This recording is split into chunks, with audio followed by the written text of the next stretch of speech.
Thank you for joining us and welcome. And I would like to introduce you, Alison Matthews-David. She is the Graduate Program Director for the Fashion MA program. And she's going to start you off and tell you a little bit about the program. Alison, floor is yours.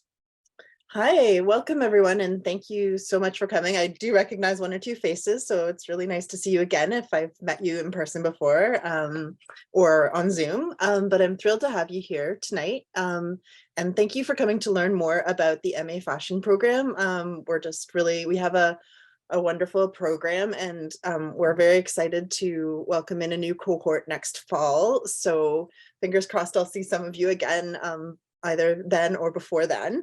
But yeah, I just wanted to talk to you a little bit about the program, and we're more than happy to answer questions. So hopefully you'll have lots of questions for us, and we'll introduce you to some of the things you can access as a master's student in fashion at Toronto Metropolitan University. So what I thought I would do is just tell you a little bit about myself, about the program, about some of the courses we offer, some of the student projects that are happening, and some of the resources we have. It's a Master of Arts degree. I do get a lot of emails that sort of say, hi, like Masters in Fashion Design or Fashion Management, but in fact, these are things that you can explore in your research for this program. You can do a creative project for your major research project it's not a thesis. You can do a creative project with a support paper or a written paper, but it is a Master of Arts degree and not a Master of Fine Arts, for example, or a Master of Management. And so the focus really is, it is creative, but it's also research based. And so just like to forewarn people about that, it is a 2-year program as well. It's in the first year, we have people coming from incredibly different backgrounds and who have all approached fashion and knowing fashion and researching fashion in different ways and from different disciplines, and many who haven't had formal fashion training, which is not something you have to come into the program. And so we get people from social sciences, humanities, design, from business. So it's really, the reason it's a 2-year program is because in the first year you really get to know your cohort, to get an amazing overview of kind of studying, researching, learning about, practicing fashion at a graduate level. And then in the second year you really have a chance to focus. You're still taking some electives and kind of diversifying things, and you can take an internship course as well, so you can get hands-on experience. But in the second year, the major focus of the second year is your major research project, which is, something that you choose and you work closely with a supervisor to realize. And then at the end of that year in May, you'll submit this major research project, but you'll also present it and share it with your peers, with your family, with everyone. So it's really kind of leading up to whatever final project you want to do, but we give you an excellent grounding and the core courses, just to give you an idea of what you'd be studying in your first year. The core courses you would take, for example, I teach the History Theory 1 course, which is kind of an introduction to some important theories and the history of fashion, because not everyone comes in with that. But even if you have studied it, it's hopefully at a graduate level as well. Then you would also be taking research methods, like a dedicated course in how you would go about doing different kinds of research, and kind of introducing you to a lot of the different ways you can approach the research of fashion, including, sort of fashion's a very interdisciplinary thing. So, we don't just teach there's no one research method in the singular. It's all like, people have done for their projects, they've done experimental films, they've done critical collections, they've done like magazines, they've done just researching into important pressing issues like decolonization and fashion, gender, sexuality, inclusion in fashion, ageism, ability, like all of those issues are things that people can investigate through their major research project through different lenses. And so the research methods is really kind of an introduction to different ways you could do that, including what we call research creation or practice-based research or arts-informed research. So, you just get a bit of a taster of lots of different approaches you can take. And most people, to be honest, like to do what we call kind of a mixed methods approach. Like they may, for example, they may interview people, they may do digital storytelling, but they may also go into an archive and research the history of fashion, and they may combine some of those methods. So there's, so it's a really diverse program that way in terms of how you might approach fashion, but you'll get a good overview in that first semester. You can take an elective as well, and I'll talk about electives as well. You take a graduate seminar, which is just a pass-fail course throughout your first year that will introduce you to all of the kind of nuts and bolts, like how to present a conference paper, academic integrity. In other words, like what are the duties of your responsibilities around citing things properly, and even visual citations at the graduate level. So that's more of a kind of professional skills and nuts and bolts kind of course. And again, that's just offered every second week throughout the first year. What else? Then in the second semester, you'll take the history theory 2 part. So it's kind of a continuation, again, sort of in-depth history, but also some of the theoretical approaches you might take to fashion as well. And then you will also everyone takes a studio workshop course, which is really, really fun if you have a creative practice. It's maybe a bit more challenging if you don't, but this is where everyone helps each other out and kind of gives each other a helping hand. And you don't have to have a creative practice to do it. We do lots of workshops and hands-on things and skills-based things, but it isn't like a skill-based program. Although, for example, if students have a little bit of sewing experience and they want to audit, in other words, sit in on an undergraduate course in design, they can, or if there's a specialized course in design that they want to sit in, they can do that with the undergraduate program.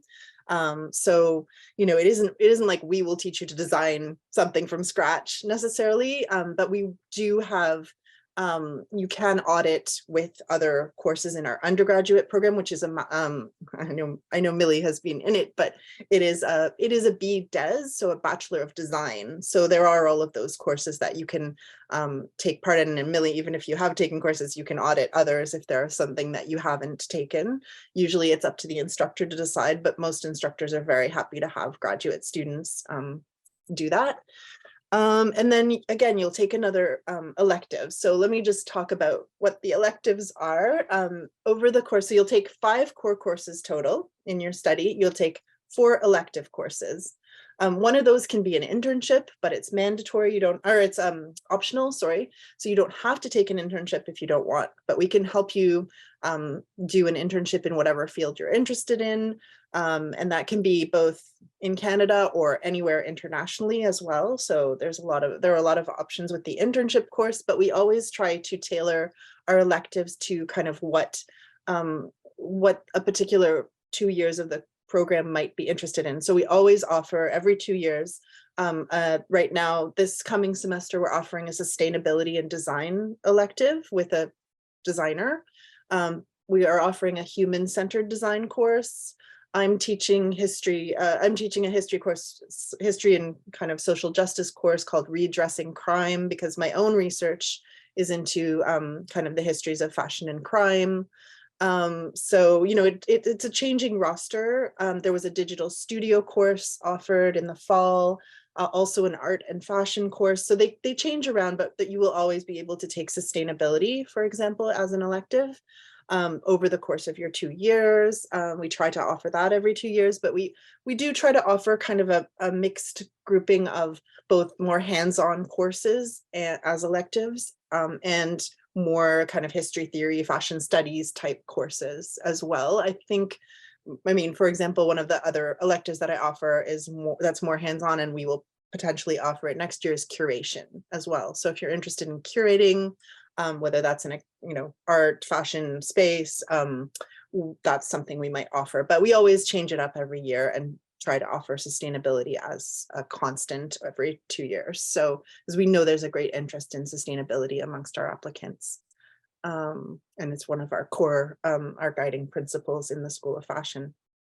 I think that's, I'm trying to think of, for student projects. what kinds of, is that, Daniel, do you want to say anything about admissions first, or should I talk about student projects?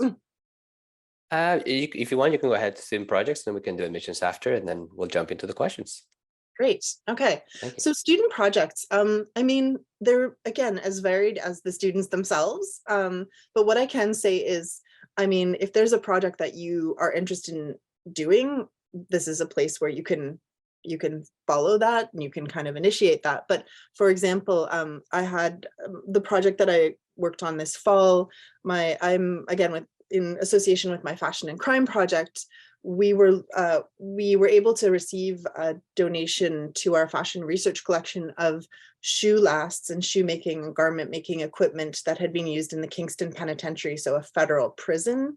And with that, we looked at, with one of my MA students and an undergraduate student, we did an exhibition called Captive Labor on shoe and garment making, the history of shoe and garment making in the Canadian prison system. And in fact, it was fascinating because they uncovered just how much this still goes on and is still problematic. So there are still kind of programs in theory to rehabilitate and educate prisoners, but they're really like assembly line production of footwear. So, you know, that was an exhibition. We had it for a month on campus. We had events. So that was one kind of project. Other students have, like, they do photography projects. A lot of them work with, we just taught a natural dye course, for example, at the undergraduate level.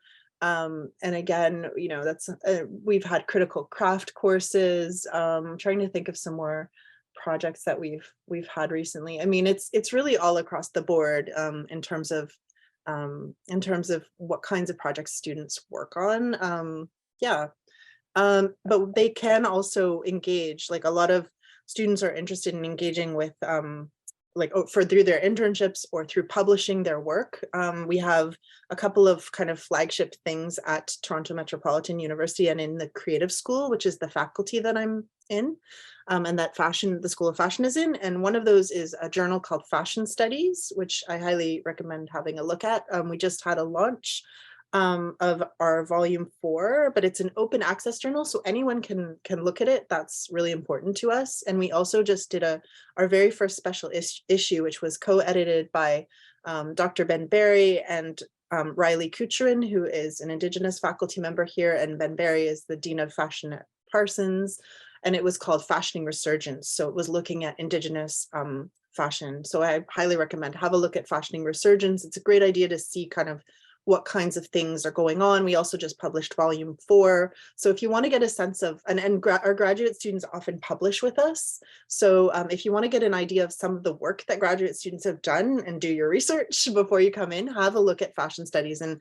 Daniel has kindly put the link to it in the chat. So, and we've had interns working with it. One of our current MA students who is actually, her own research is into like queer kink and kind of fashion, and she came from film production, so you know she's working on that, but she's one of the interns with our journal. She's our assistant editor, and so you know there are lots of opportunities with Fashion Studies, both to disseminate your work but also to do internships. We have a really very cool fashion research collection which has I think that Daniel will put that in the and it's on campus. Students can research garments, can research accessories, can research, I think we have about 3,000 objects in the collection.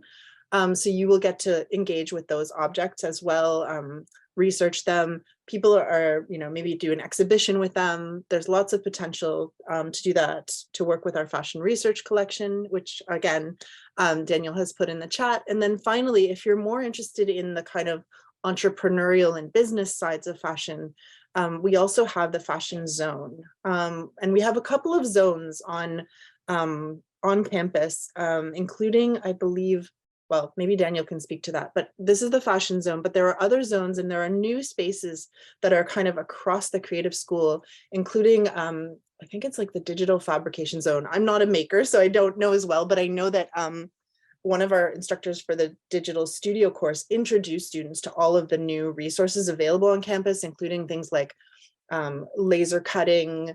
I believe they have 3D printing thing, you know, like there are a lot of kind of new resources on campus that our students can access. And we have another space called the Catalyst where you can do research. It's just a graduate student space. We have our dedicated MA studio that only MA students have access to. So you can, you can set up in there. There are lockers, there are there are drafting tables, there's some industrial machines. So there are making spaces dedicated just to master's students. And also it's a kind of a classroom space, like multifunctional space. And we just had a big holiday party in there last week, which was really fun. So we do also community events, and thinking we have a beading circle, like an Indigenous beading circle where anyone can come in a spirit of peace and reconciliation to learn like Indigenous beading techniques or other work on other crafts. So there are lots of things happening now that we're back on campus. It's so exciting, and we just have a lot of things on that you can participate in. We go to field trips, and we go to guest lectures. We bring in guest lecturers. So it's been really exciting to be back in person, and people make great friends. It's a really it's a good community. So and I promise you, if you come here, you will make friends for life, because everyone around that table is really excited to talk about fashion, to discuss it critically, to support each other. I don't believe in, personally as graduate program director, I don't believe in this sort of, fashion competition. It's not project runway. This is like, we're building on each other's knowledge. We're learning from each other.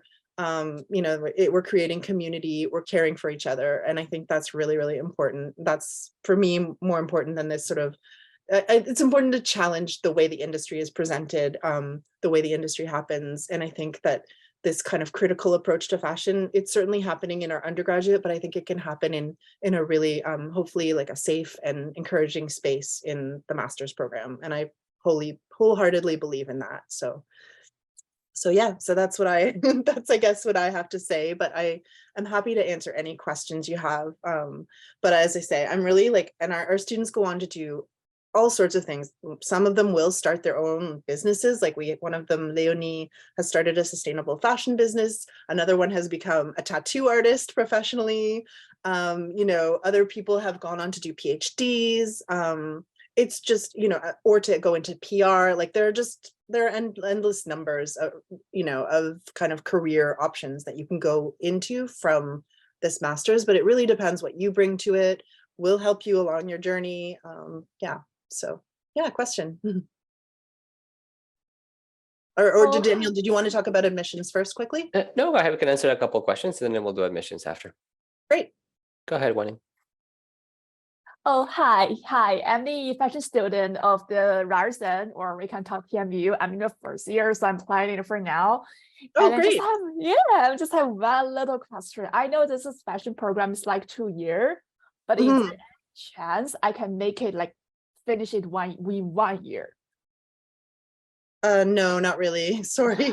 You can take, if people encounter difficulties along the way or whatever, we can extend the program, but there is like a minimum. There are some 1-year programs, but just again, because people are coming in from different backgrounds, most people really, and also the major research project takes time, and you're working really closely with your supervisor for like 1.5 years, basically. So we don't offer a 1-year program. Thank you so much. Thank you. Bruna, go ahead. Hi, how are you? Hi, good. Welcome. Thank you. I wanted to ask you, if I'm staying in Montreal, can I study it online or it's only on campus?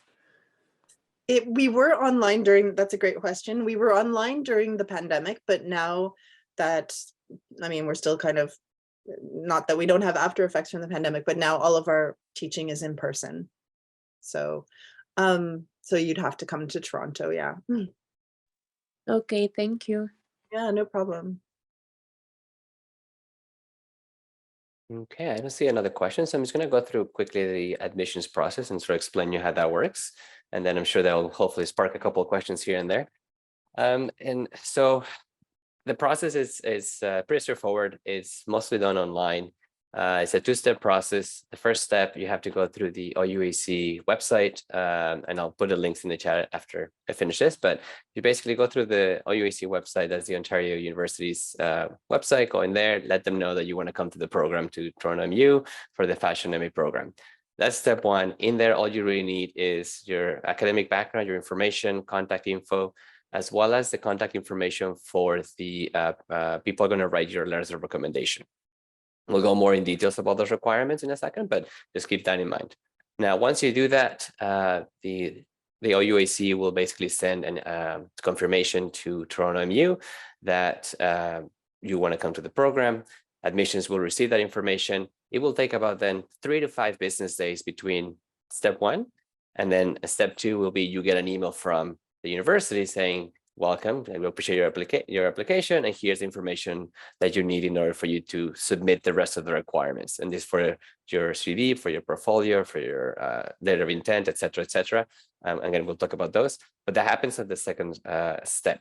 Now, the important thing to know about that, and the reason why I'm mentioning this is a two-step process is because our deadline is, our first consideration deadline is January 20th, 2023. Okay, so it's coming up fairly soon, about a month and a bit. And so between step one and step two, like I said, there's about 5 business days, 3 to 5 business days. So it's very important that you don't leave it to the very last minute on January 18th or January 19th to start the process. Start the process now, do step one. Once you get your email, then you have all the time in the world until January 20th to complete step two, which is upload your documents. And you don't have to upload them all at once. You can do one today, another tomorrow, another 3 weeks from now. It's okay. But that way you get the ball rolling, you get it started, and you're not rushing last minute just to meet the deadline. Very important to meet the deadline. We call it a first consideration deadline because this basically just guarantees that we'll be able to review your application at the same time as everybody else, and we'll consider you for the program and also for scholarships, which I think sometimes that's always a big thing, right? You want to make sure you get the scholarships, you want to make sure those things. So if you apply after the deadline, sometimes we can consider you for those scholarships. Sometimes we can't, depending on the scholarships, because they have their own deadlines, right? So that's why it's very key that you apply to that. If, depending on the number of applicants, sometimes we might keep the program open after the 20th.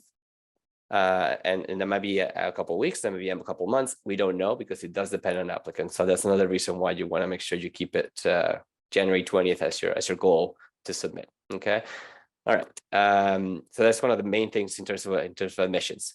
The second thing for your letters of recommendation, I'll go through the requirements in a second. I'll put them in the chat. But basically, for the letters of recommendation, one key part to note is that you have to keep in communication with your referees, because as soon as you get your email from the university saying you can submit your documents, they will also get an email saying they can submit the letters of recommendation. So they will not submit the letter of recommendation to you. They'll submit it directly to the university, which is a key difference in some other programs or applications that you probably have done before. So basically, when you contact them, make sure you let them know ahead of time. We'd love to provide all your information and so on, but make sure they know they have to check in their email, around the same time you get yours, so they can see that. Sometimes it goes, because it's an automated email, so sometimes it goes into spam. So make sure they check that there too, and follow up with them to make sure they received it. And then, of course, to make sure they actually submitted the recommendation, because we can only see, as a program, we can only see applications that are complete. And if a letter of recommendation is missing, or if another component is missing, we won't get to see it. Admissions basically holds it back, or the system holds it back until everything's complete. So that's very, very important. Okay, so I'm gonna put it here. And I would say, don't be afraid to check in on whoever you've asked to. Like, I know people don't want to bother people, but when I write a lot of letters of reference, and I really appreciate reminders if so don't feel shy about doing that. Exactly. And I just put a link in there with the for the website for admission requirements. And maybe what I'll do is I'll just mention them, the academic requirements, and then Allison, if you feel free to jump in and add anything information in there. So one of the first things in terms of academic requirements is obviously your GPA, basically your grades from before. Normally we take a GPA of B equivalent, which is usually a 3.0 in a 4.33 scale. Admissions will review this GPA. So as soon as you submit your application, they'll take a look, they'll review it. If your scale is different than 4.33, they'll have their conversion tables. If you come from a different country, they'll do the same thing. They have the conversion tables and so on. So they're the ones responsible for those things. Normally, and it's the last 2 years of study. Exactly. Normally, it's the last 2 years of your completed study. So if you come straight from undergrad, you finish your 3rd and 4th year, great. We'll take 3rd and 4th year. If you did schooling and maybe took you 3 years, so for 4 or 5 years, depending, right? Some programs are different. They'll try to figure out the equivalencies. Depending on your university, your country, some 3-year degrees may require an additional thing. So if you come from an international degree, I'll put it in the chat in a second, but there is an equivalency table in there, so you can take a look. So for example, some 3-year degrees may require an additional year of study in a master's or another program in order to be equivalent to what Toronto Metropolitan University considers a 4-year degree bachelor. Okay, so I'll put that link in the chat in a second. But again, all of these get determined once you submit your application. We're happy to guide you if you have any questions, but that's more or less the standard rule for grades. Okay. Second thing to know, and this probably will apply mostly to anybody who has studied outside of Canada for their undergrad, is the English proficiency requirements. So normally, anybody who has not studied in Canada for at least, I think it's a minimum of 2 years at a Canadian university or at a university who teaches in English, you will need to complete English proficiency test. A list of those, I'll add those in the website in a second, a list of those there. So the important thing for you to know now is make sure that you schedule that test as soon as possible if you haven't, because I know that there's sometimes, depending on which one you choose, there's sometimes a wait period between you scheduling, doing the test, and then you get in the results. And basically, when you submit your application, you will need to upload the results of those tests if you are usually international students, right? I'll put the links in a second, but also the 2 main things in terms of sort of the academic requirements that you have to consider. From there, then we go into what they call non-academic requirements, and this is basically the things that you have to submit, and usually step 2. And I'm going to read them sort of just quickly, and then we can go through the options there. So we have a statement of interest, letters of recommendation, usually 2 of them. We have a resume and a CV, a writing sample, and a portfolio. Now, the portfolio is optional, and we'll talk about that in a second. But let's start maybe with the statement of interest. And Alison, if you don't mind, maybe just guiding a quick guide of what we're looking for in the statement of interest, that'd be great. Thank you. Sure. I mean, it's about 500 words max. It's kind of, honestly, it's great that you're here, because I like to say that's what we read first, and it's really important. Spend time on your statement of interest, because it really tells us who you are, what your background is, like in terms of your academics or any other things you do. So it tells us who you are, what you want to work on, like what you're interested in, what you're curious about. You may not have done it yet, but are there people whose work inspires you?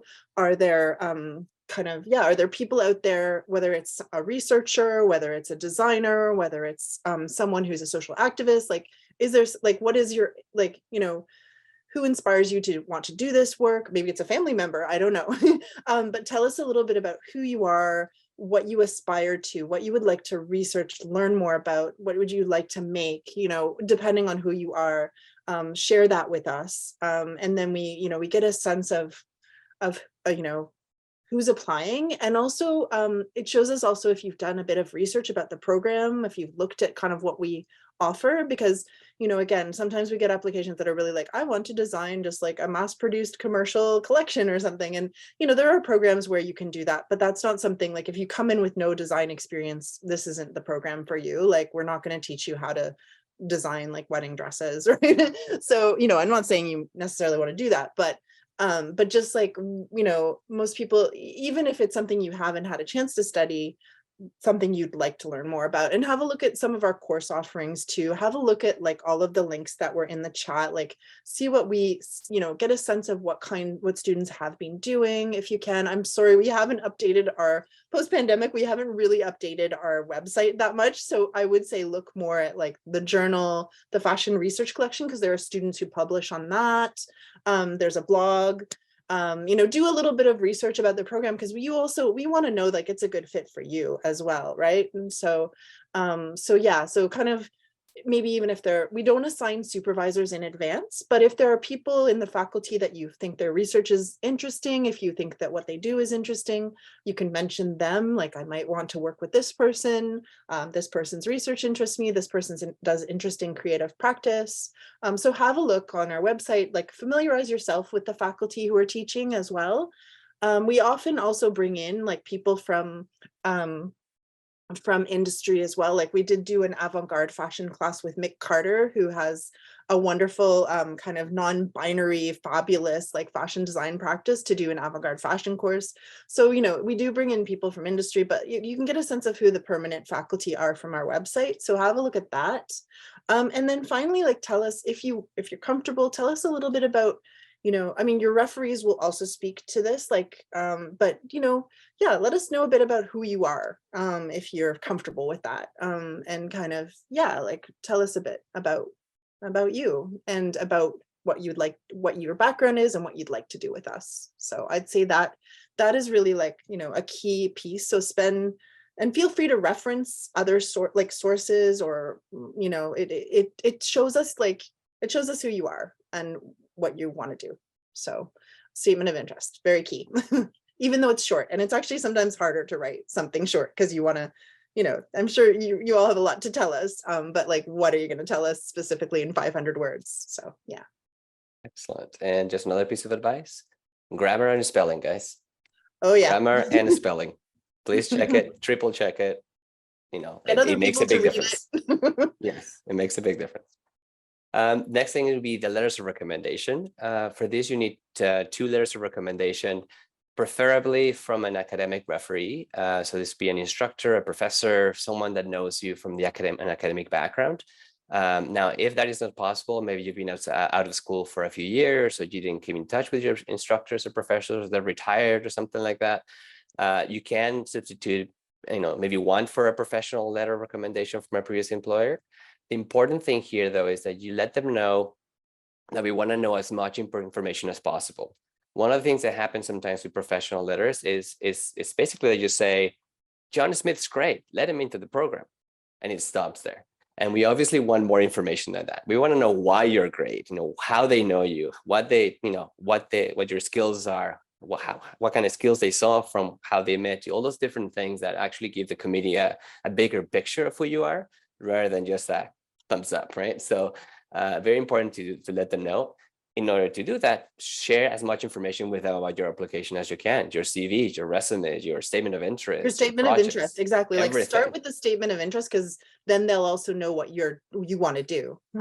Exactly. Meet with them, have coffee, right? Yeah, catch up with people. Zoom, you can do that now. Exactly. So yeah, and I would say too, though, again, like I was advising someone in our undergraduate program today about like thinking about references and all of that, and whether a professional reference would be appropriate. And again, it really depends on your circumstances. Like as Daniel mentioned, ideally they're both academic, but if you've had like a very strong professional experience, like where you worked very closely with someone and they mentored you, or or they can really speak to what you've been doing professionally, because I know people also in the graduate program obviously leave, they come back, some people go straight through, it's all different. But if you do have like what you feel if you feel that your professional reference can really speak to what you've been doing, then yeah, by all means include that too as one Excellent. of the references. And a little tip, make sure you follow up with them. Make sure you follow up with them. You already mentioned it, but sometimes we see applications that get stuck and we're just waiting for one letter of reference. So always follow up with them after you receive your emails to make sure everything's submitted. You also have the chance in the system. So once you get your email from TMU, you'll be able to see what's missing in your application. So that's another good way of you checking of, if they've submitted or not. Yeah, and from experience, that's the one thing that's usually missing. So, I mean, there are sometimes other things, but that's the main thing that holds applications up. So ask now if you want to apply. If you haven't already asked your referees, ask them as soon as possible. Yeah. And and Daniel, Dorita had a question about people coming in with previous with a master's degree. Do they look at the undergraduate or the master's? I think they look at both, but they look at both. So when you come into the program and you submit your application, you'll have to enter everything you've basically done: undergrad, master's, 1, 2, 3, 7 degrees, doesn't matter. College work, any kind of College. educational. Yeah, so make sure you enter everything there, and then admissions be the ones who actually determine which degree they actually get their equivalency from. Normally is the most recent one, but for example, if your master program was 1 year, they might do 1 year from your master's, 1 year from your undergrad, right? If it's a 1.5 years, they might do a combination of those two. So it really does depend. So they'll take care of that, but all you have to make sure you do is get transcripts from every institution you sort of gone to. At the very beginning, for the application purposes, all you need is unofficial transcripts. So I'm sure you can just go to their institution website, download them, upload them into our system, and they'll review those. Now, once they get accepted, that's when we would need official transcripts. And official transcripts basically means they're either mailed directly to us in a sealed envelope from the institution, or emailed or other electronic method directly from the institution to us. Okay. Hopefully that answers the question. Is it Dorita? Yeah. Cool. Next requirement that you need to submit is the resume or CV.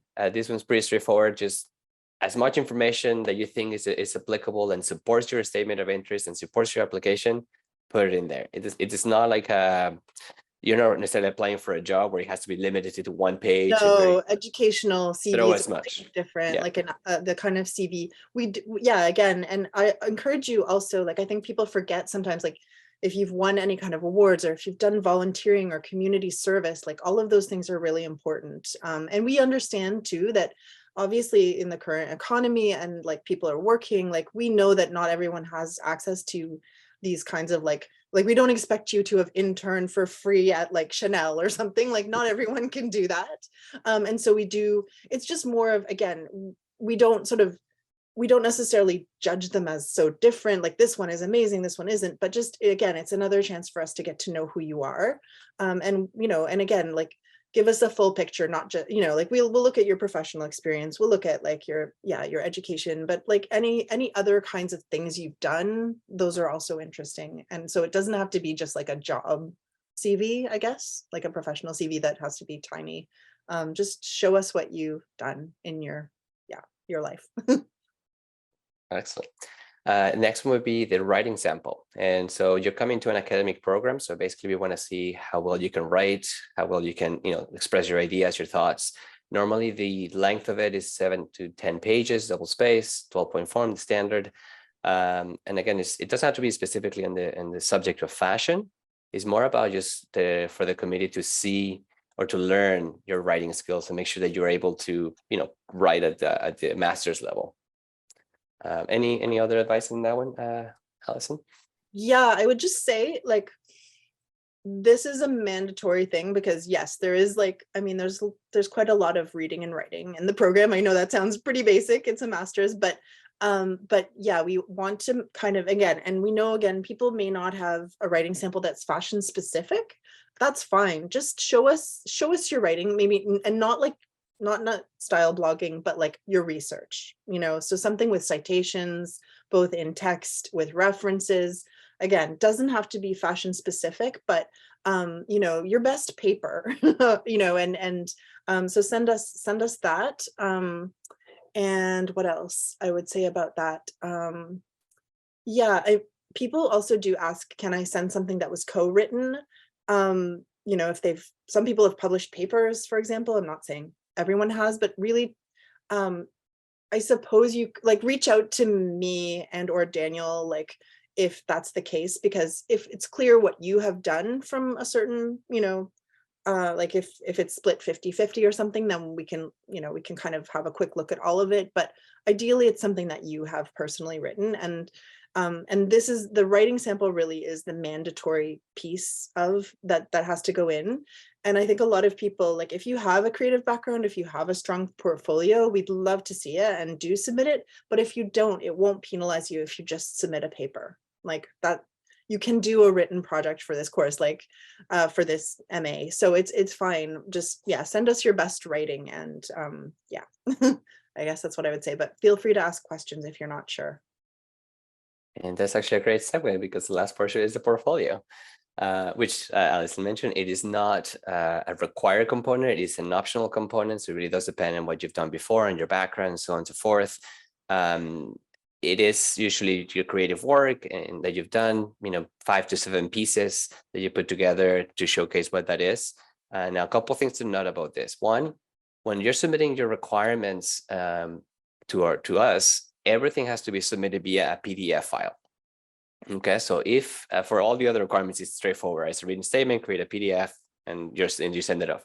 For your portfolio, depending on what you're submitting, sometimes might be images, maybe a video, maybe a website, those kinds of things. What you want to do is you want to put it all in a create a PDF file, a little description of what you're submitting. So each piece should have some sort of description of what it is, what you did, that kind of stuff, and then maybe a link to the video or to the website or to whatever is the best way to showcase it, but make it in links. Please, if possible, make the links clickable in the PDF so that the review committee can just click on it and done. It's really hard sometimes for the review committee to type, HTTPS and a whole bunch of letters and numbers and stuff. So if you're trying to make their life easier, just make sure the PDF is clickable. They can click on the link and then go to do whatever your portfolio that may be. If you're not intending to submit a portfolio, let's say you don't have a portfolio to submit and you think your writing's enough, that's fine. Just make sure when you upload your documents into our website, you submit a PDF basically saying, I do not intend to submit a portfolio, because otherwise the system will think you have not submitted a portfolio, right? So, and the application won't come to us. So all you have to basically say is, in the portfolio section of when you're submitting your stuff, say, submit a PDF saying, I do not intend to submit a portfolio, your name, done. That's all you need to do. And then that will be marked as completed. Any advice on the portfolio, Alison, if anybody who wants to submit any? Yeah, I mean, again, like, doesn't have to be fashion specific. I mean, any of your creative work, and it could be events. We've had people do performances, like it could be community work. Like it's very broad as to what we accept. So yeah, it could be journalistic writing. And what I was going to say as well, like, I'm going back to the writing sample, but again, we also know that people may not have access to academic journals to cite. Like, say you have to do a paper, you've been out of school for a while, you don't have anything recent. I know I'm plugging the journal, but one of the philosophies of our journal is that it's open access and it's free to all, whereas sometimes for academic journals, you have to pay like $25 or whatever if you're not currently enrolled.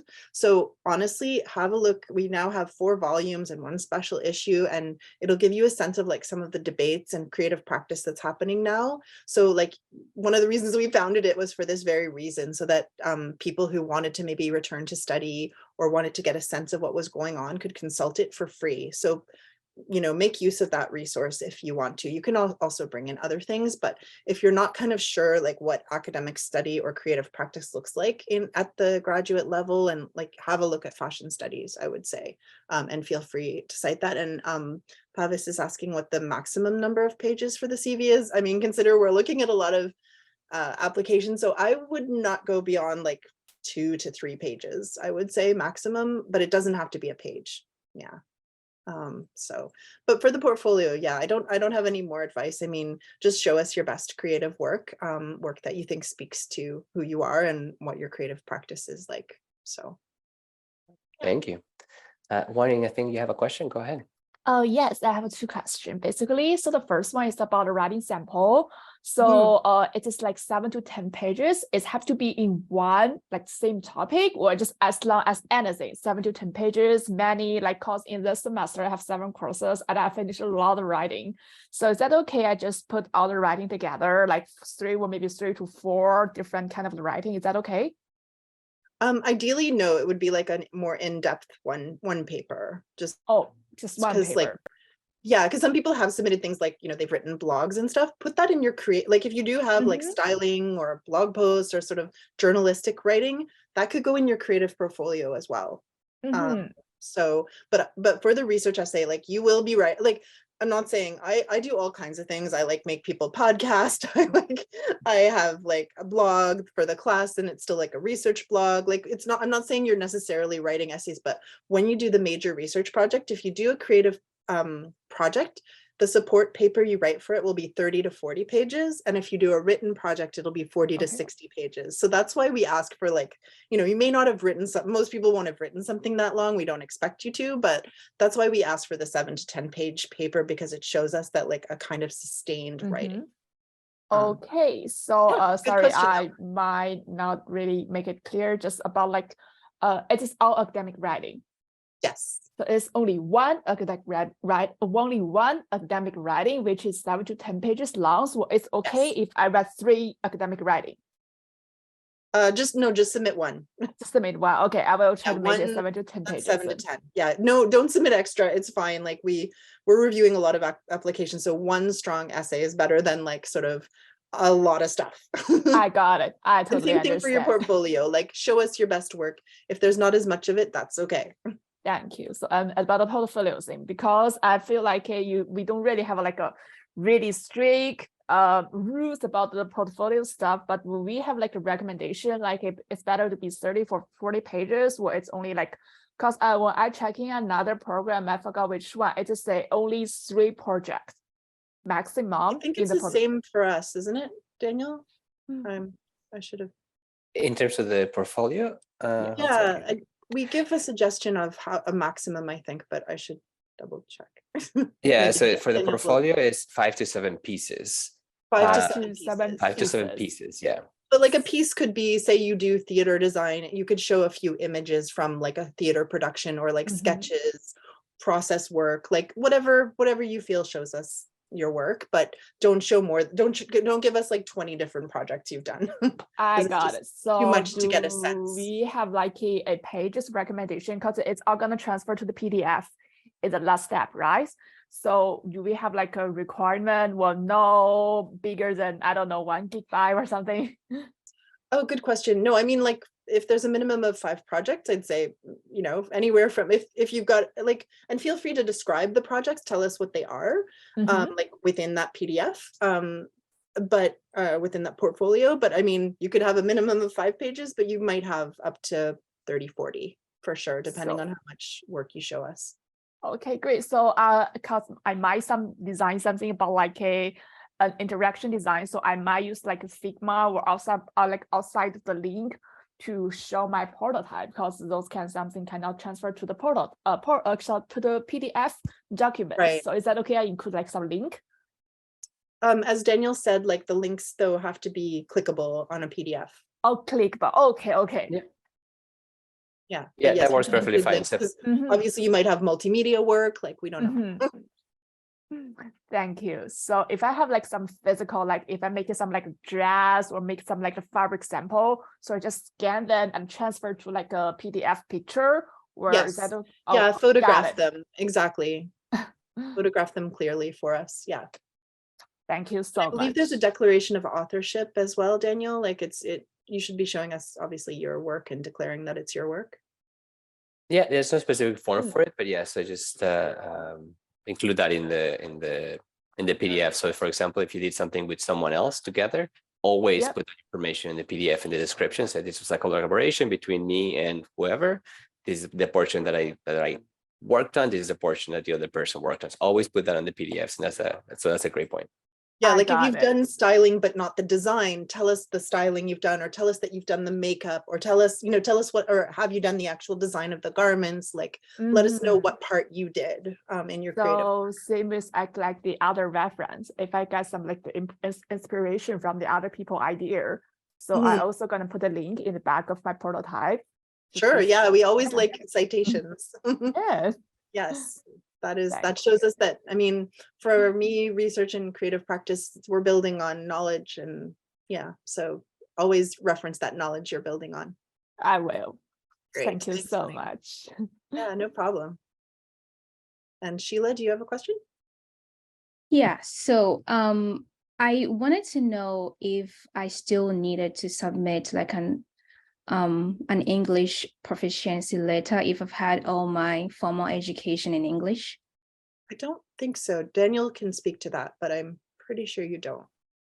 Well, not a test, but basically what you have to do is you have to submit a letter.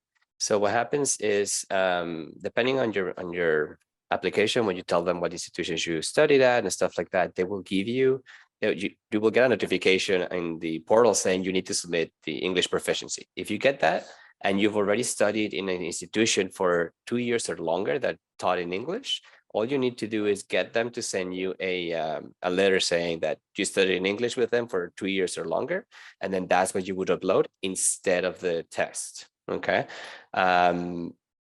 And that's probably the easiest way to do it. Sometimes if you can, sometimes with the transcript, you might, some transcripts will actually say that you studied in English, and so that might be another option, but that would depend on your institution. So the easiest way is just connect with your university, let them know that you need a letter from your registrar office saying that you studied in English for 2, 3, 4 years, whatever many, and then upload that instead of the English proficiency test, and that will do it.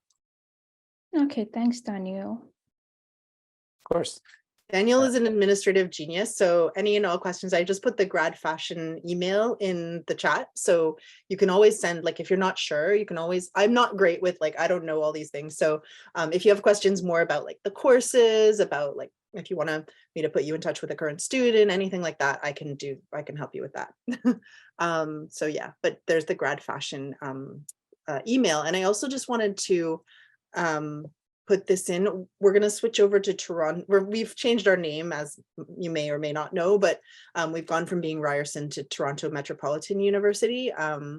And so our emails will start looking like Toronto Metropolitan over the holidays, but you can still send things to Ryerson and they'll get to us. So don't worry, but just don't be surprised if our email addresses change a bit, right? That's what's happening, I think. So Yeah, it's just I think taken a December while 26th. to harmonize everything.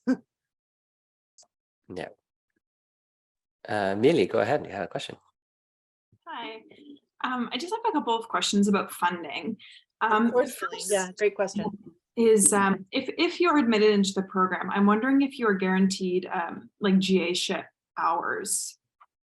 That is, yes, we try to offer, there are, because of the way that our undergraduate, this is a fantastic question, because GA-ships are graduate assistantships, and you would actually have the opportunity to work sometimes in tutorials with undergraduate students. You might be marking work, you might be helping the professors out.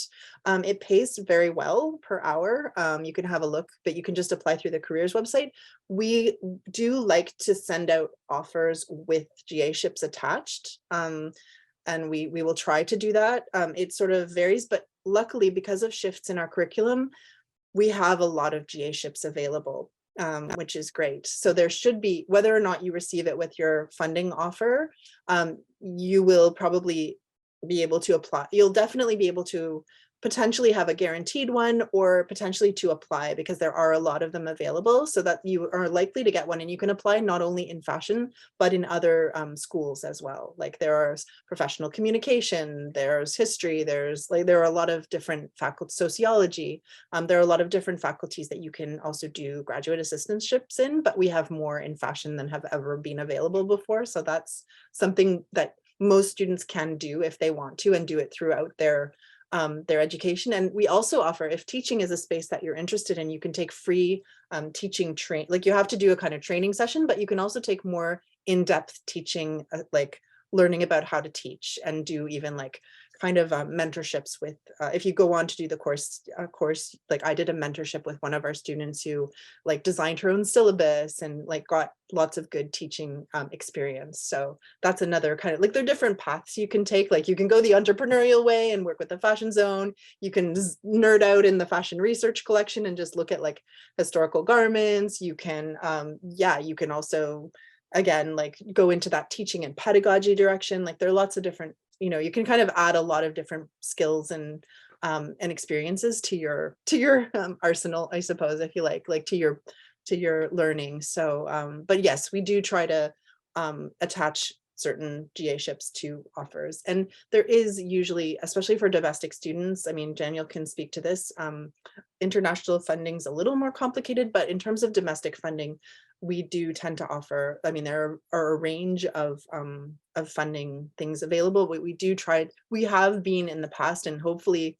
provincial government willing, will be able to continue offering, you know, quite like at least a third to a half of your tuition in both years would come back to you, would be deducted in funding. That's been the past. And then you could add other things onto that.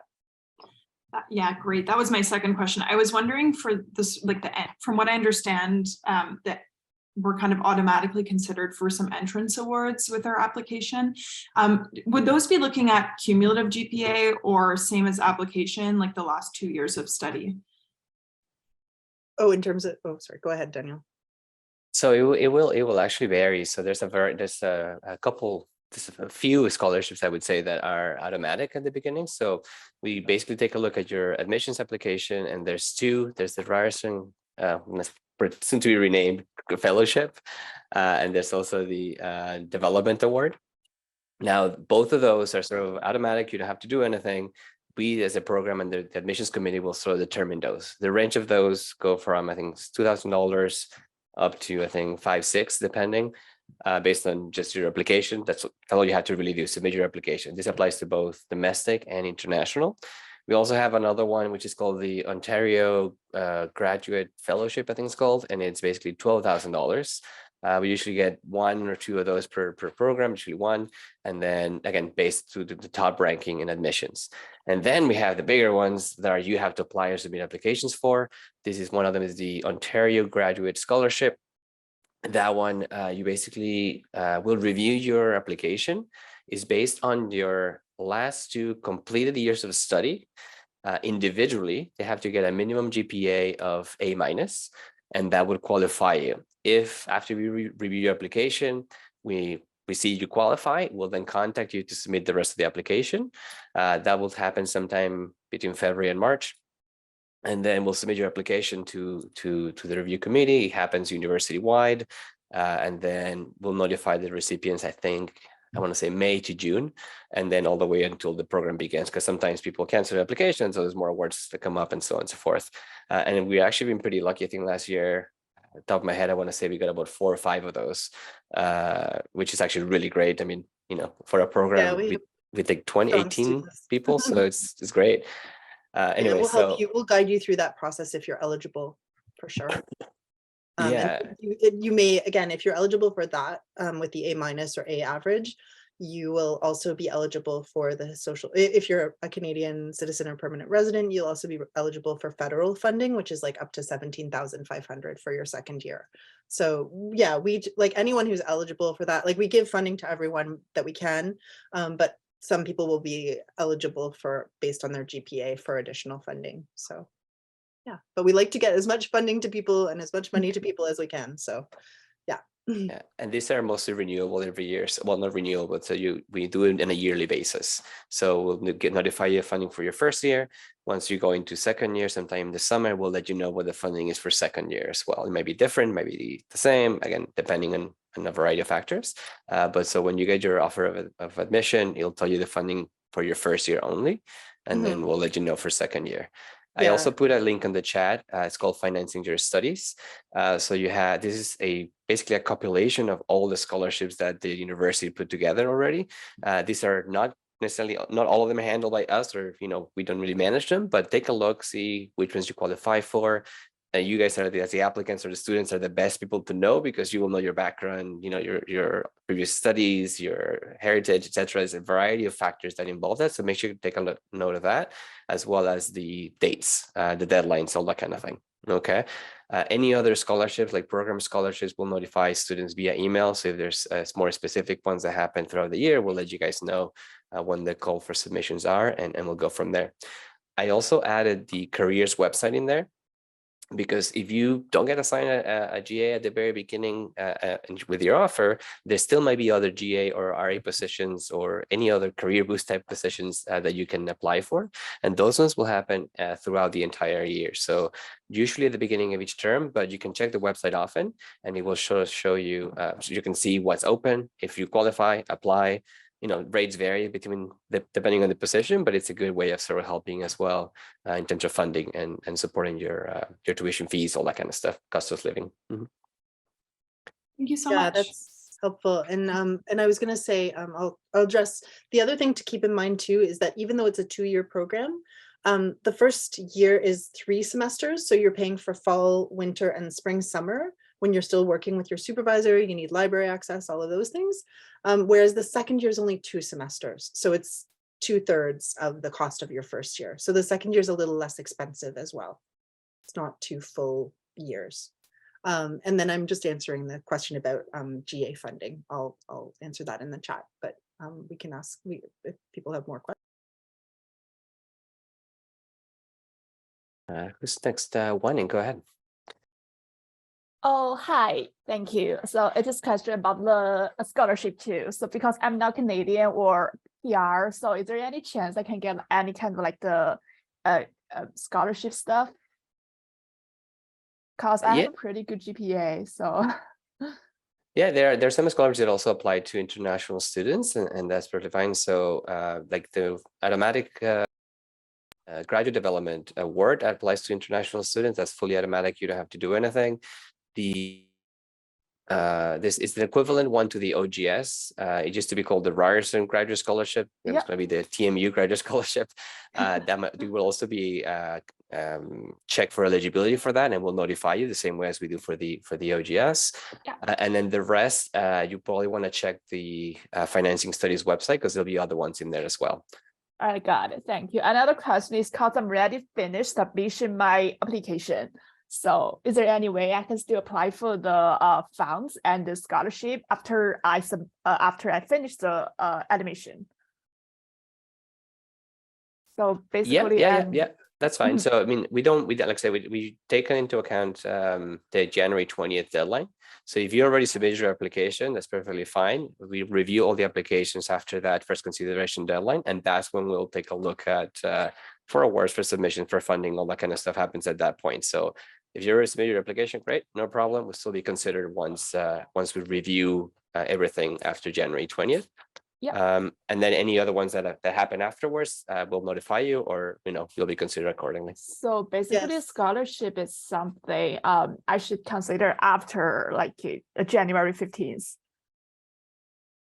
So because when I did my submission, I saw there's some like a list about like a scholarship, you can click it. I didn't click any of it.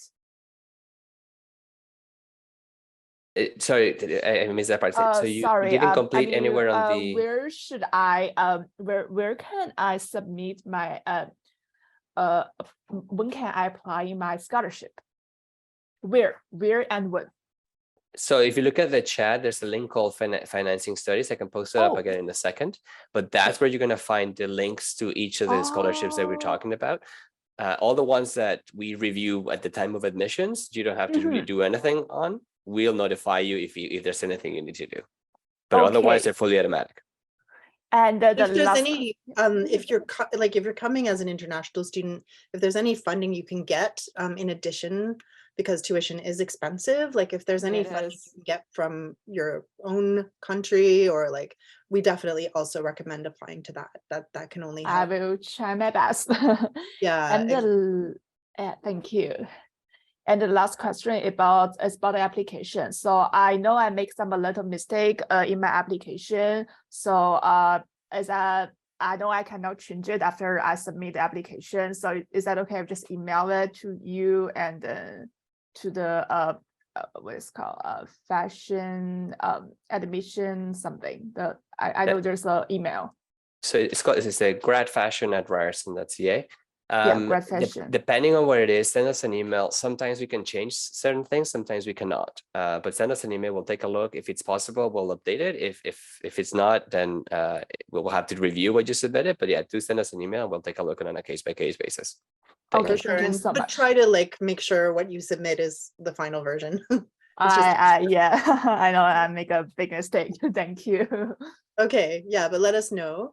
Mhm. And I would also mention, the other thing we have too is we have something called Career Boost. And it's basically like a work study program.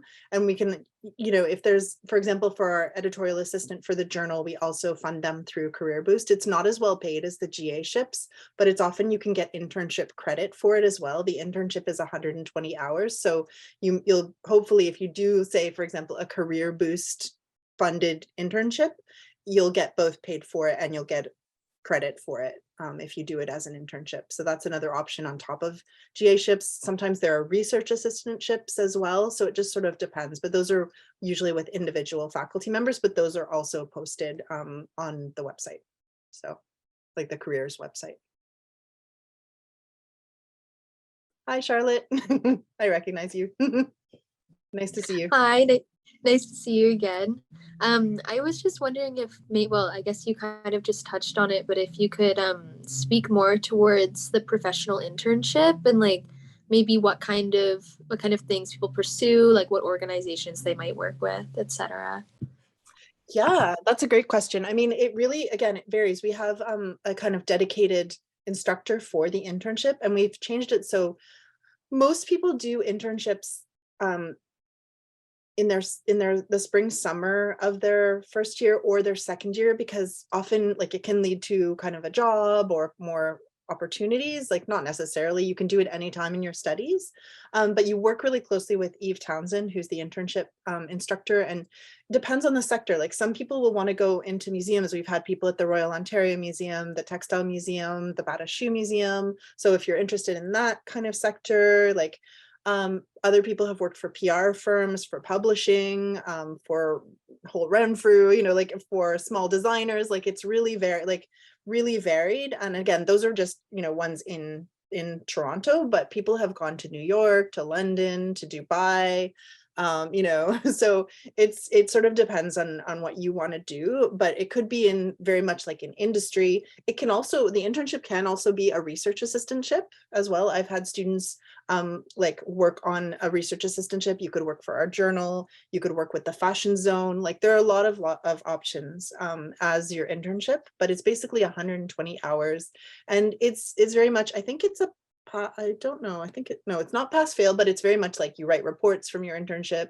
There's lots of, yeah. But we try to, both you would have an idea of what you want to do, but we would try to help you enable that and obtain the internship. So, but yeah, it can be almost anything. It's hard to describe because, yeah, I mean, they did kind of a session like for internships, and, one person was working in publishing, one person was like in PR, one person was at a museum, like it just varies.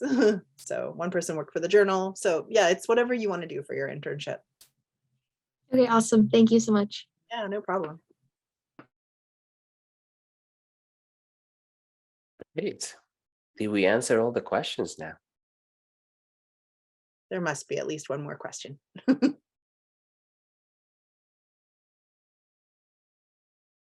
Millie. Okay. Hi. Hi, it's kind of a technical question, but I'm just wondering for the portfolio component, if there's a size limit for the PDF. There is. I don't know it off by heart, but I think it's as long as you're smaller than 100 megabytes, you're probably okay. We've had only once or twice have we seen it sort of not work, and it was someone was trying to submit somewhere around like 100 images, and they were like 30 by 40 size. So I think the more important thing is in your end is to, if you're submitting images, try to resize them to like a regular 8.5 page, which is like standard PDF, and then that will sort of take care of the size. We, for example, other programs submit, like we have a documentary media program, so a lot of people submit photos, and that's usually when we find people having issues uploading. And you will notice, because you'll try to upload and the system will say, sorry, there's an error, we can't do it. So the first thing to check is size. If you go over a certain limit, then change it. I think, a regular PDF for the most part, I think they're usually about, 20 to 30, 50 on the high end, and that's probably fine. Anything higher than that, I would just consider see if you can resize it just by making the images smaller, and that would do it. For everything else, it's usually links and text and stuff like that. That doesn't make a PDF very big, so that should be fine. Great, thanks. So many good questions. Very helpful. Yeah. Go ahead, Kate. Hi, I just wanted to clarify about the electives. Do they change every year? So I know you mentioned sustainability tends to occur like every year, but what about like for example, like the curation elective or the avant-garde elective? Would they vary each year? Yeah, that's an excellent question. Thanks for asking that. Yeah, they do tend to vary.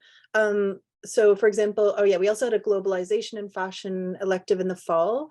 We usually offer more electives in the fall because you would be taking them with the second years, whereas in the winter, it's more for the first years because the second years are usually finishing their major research projects, although there's no limit to the number of courses you can take. You can take as many courses. Your tuition isn't tied to how many courses you take. So if you are just still really wanting to take those electives, like if there's something that's offered only in the winter of your second year, you can take it.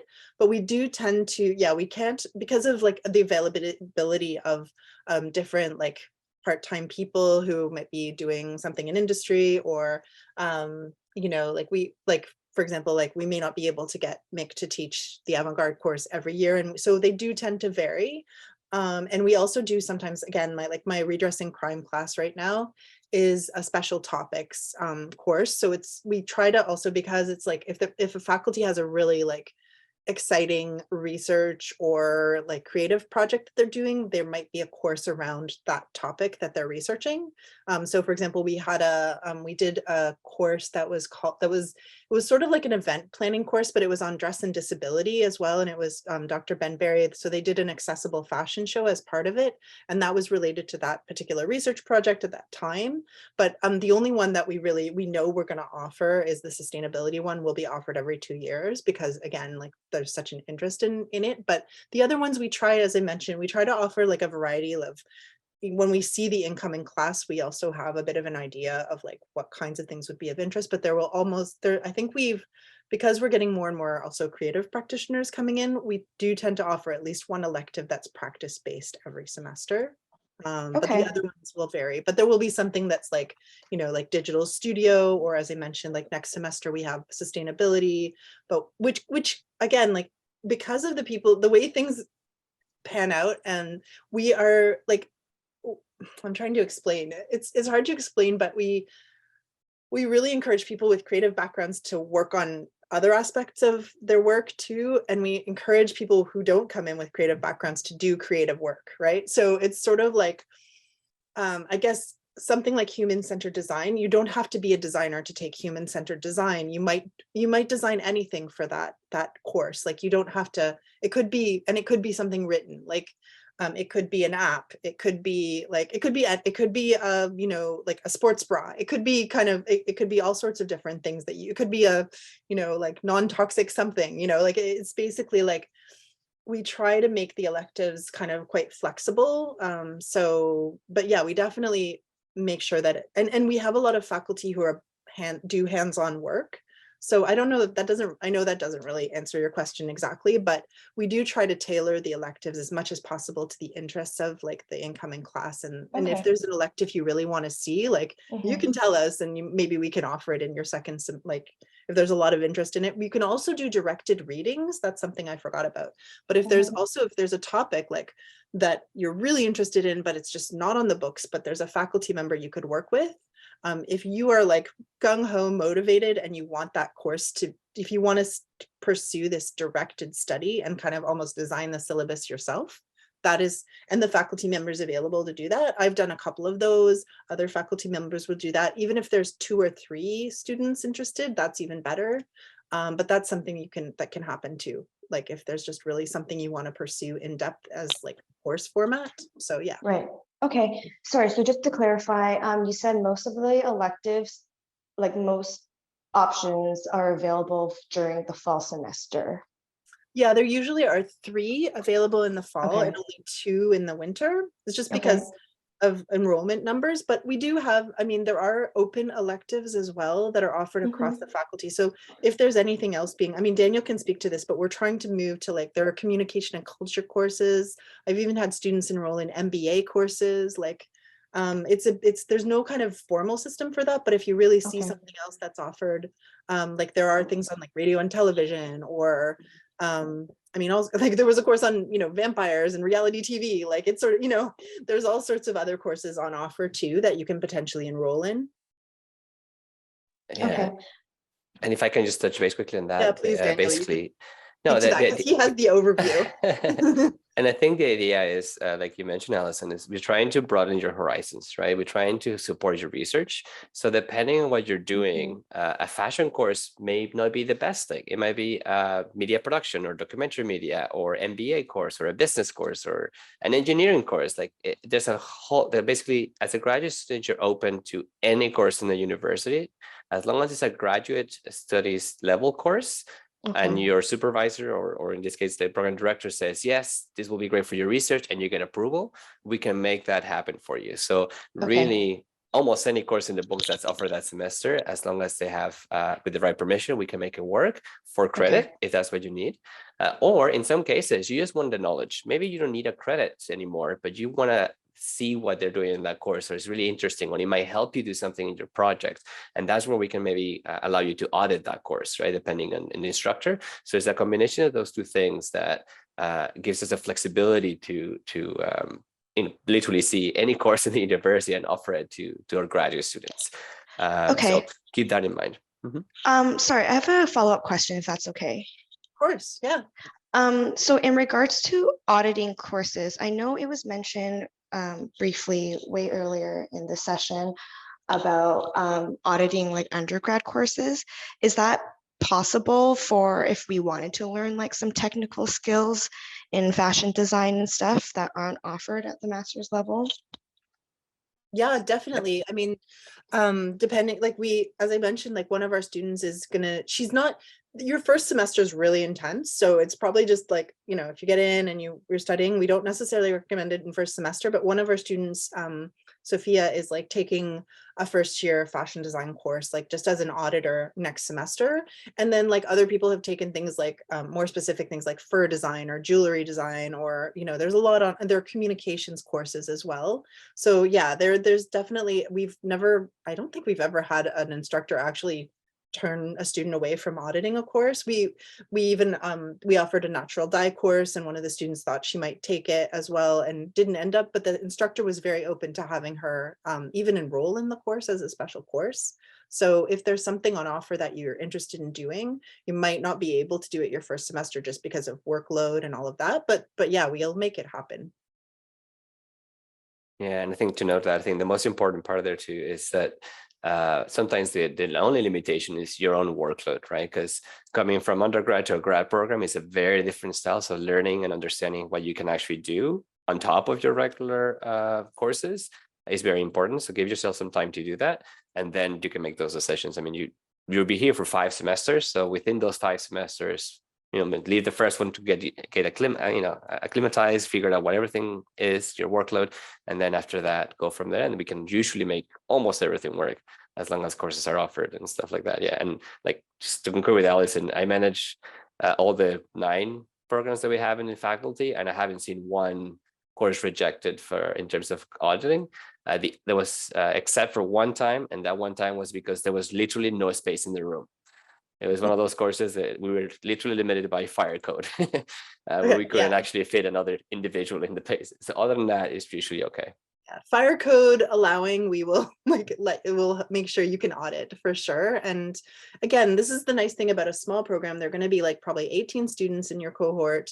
We get to know you as individuals. We work with you really closely, and and we try to make things happen for you as much as we possibly can. And most people are really excited to work with our students. And just, yeah, we have great students. We have a great reputation within the university. So people are usually really excited to work with fashion students. And yeah, we try to maintain really good relationships with everyone. So so there are tons of opportunities for you here, I think, and that can include auditing, that can include all the events that we do. We have an institutional membership to the Textile Museum, so you can like go visit anytime you want. You know, it's a lot of it, a graduate degree is like you deciding what you want to do and just going for it too. So it's really also what you bring to it. And the seminars themselves, like they're very much, as Daniel mentioned, workload. It's, we do try also, we know a lot of people are working part-time, especially during their degree. So we've been making an effort to make sure that the courses are concentrated on 2 or 3 days of the week. So usually people have at least 1, but often 2 days where they can do something else, or if they need to. And, you know, some people do go through the program a little bit more slowly, depending if they need to. People can take a leave of absence if they have to. Like we accommodate you, we work with you with what's going on in your lives. So yeah, I would just say Okay, that. thank you so much. Yeah, thank you. Good questions. Yeah, there's a question in the chat. Does the creative school encourage and allow for a dual degree? Unfortunately, based on the rules, you cannot do a dual degree as of right now in graduate studies. So you basically, if you apply to the Master of Fashion, that's what you're doing, and that's basically what you graduate with. With this particular program, I think that might, hopefully, maybe one day it might change, but as of right now, it's basically a one degree at a time kind of thing. Yeah, but that doesn't mean you can't, as Daniel mentioned and I mentioned, doesn't mean you can't take courses in other degree programs. So yeah. Oh yeah, Sheila. Yeah, so I wanted to know if international students sometimes, if they sometimes graduate like after 2 years, do they graduate typically in 2 years, or it could take longer than that? I would say I think most of our students graduate within the 5-term period. We do have the occasional 1 or 2 students, and I think I wouldn't say there's a correlation between domestic or international in that case. I think it's more of a personal situation where they might need an extra semester to complete their thesis, or maybe they need to push an extra course a little bit because for whatever reason. So I think that's more what actually applies to that. You do have the option. I think the limitation is a maximum of 3 years. To complete the MA. So as long as you complete it within 3 years, you're perfectly fine, no problem. Do keep in mind though, every semester you have to have what we call continuous enrollment. So from the moment you begin until the moment you finish, you have to be enrolled in the program, which sometimes that might mean one semester, for example, usually the last semester you might be just working on your MRP, and that's perfectly fine. You have no other courses, you're only working on your MRP. But tuition is still charged the same way, because tuition in graduate studies is a flat fee for the year. Okay, so keep that in mind. In our program, like Alison mentioned before, the first year is a full year, second year is only 1.6 of a year, so it's basically 2 semesters, so the tuition is a little bit less. But if you decide to extend to the 3rd semester, then you pay the difference for that 3rd semester. If you decide to extend an extra semester after that, then you pay the difference for that semester. So that's the only thing really limitation. Yeah, and if people have things happening though, like some people have taken like a semester of leave of absence as well, in which case, I don't know what that means for like international students immigration status wise, but I know that like, yeah, maybe Daniel knows that. But it happens, it can happen if like there's a family situation, medical situation, personal situation, like people are, yeah, may have to take a leave of absence for a semester, in which case you wouldn't be paying tuition, so. Correct. Yeah. So when you're on leave of absence, basically you stop being a student. In terms of immigration and stuff like that, you'll have to sort of consult based on your visas, and visas allow for this and visas don't. So that you have to go directly with whenever you apply for the visa, if you do need to sort of take a leave of absence. But it is flexible in that sense that we could allow. Sometimes it's a 1 semester, sometimes 2, depending on what the situation is.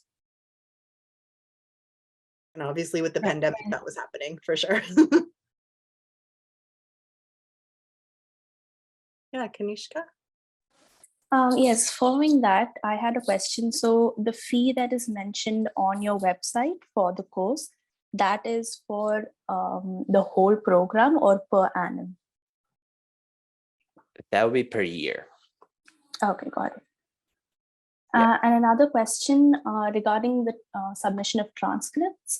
So when we're submitting our unofficial transcripts, I suppose, do you also want to see like a degree certificate, like if you've completed your undergraduate course? Yeah, as long as your transcript indicates that most transcripts, basically what we need is the institution, the name, the name of the degree you completed, that is completed. So degrees awarded in whatever date. And of course, the courses and the grades. That's an important thing. So depending on your institution, sometimes I know there is like the actual certificate itself. We don't always need that unless your transcript doesn't say degree awarded on whatever date. So take a look what your transcript says, and then submit both accordingly. If you're not sure and you have them both, a digital copy of it, just submit them both and then let admissions deal with that portion, and that's fine. Okay, thank you so much. Thanks. Any last questions or?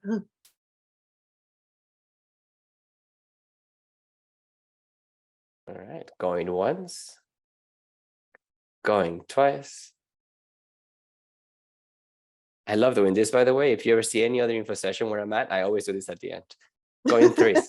Done. All right, guys. Thank you very much, everyone. Thank you for joining us. We hope to see your applications and see you guys in the fall sometime soon. Yeah, that would be great. Feel free to reach out if there's anything comes up. So we're here to help you. We're here to answer your questions. So if you're make in sure you reach out. Toronto or coming to Toronto, let us know. I'm happy to show you around.